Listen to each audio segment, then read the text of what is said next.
Good evening. আজি আমাৰ ৰাতি খাদ্য হ'ব ভাত কেৰেলা, আলু আৰু দালি আৰু ভাত। এই ভাত কেৰেলা কাটি আছোঁ মই।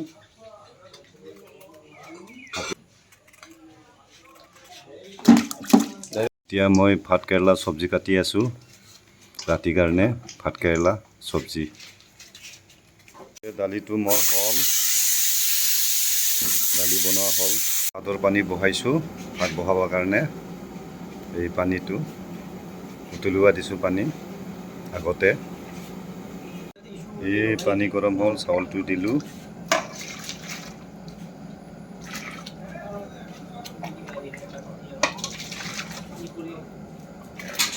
ভাতটো হৈছেয়ে, নুমাবা ভাত হৈছে মোৰ এতিয়া। এই চব্জি বনাবৰ কাৰণে পিঁয়াজ দিলোঁ, তেল গৰমত চব্জি ভাজোঁ আৰু এতিয়া তেলটো আগতে ভাজি লৈছোঁ। এতিয়া মই চব্জি দি পেলাই ভাজি আছোঁ ভাত কেৰেলা চব্জি। এই মোৰ ভাত কেৰেলা চব্জি বনোৱা হৈছে, প্ৰায় ভাজা হৈছে, পূৰা ড্ৰাই ফ্ৰাই কৰিছোঁ।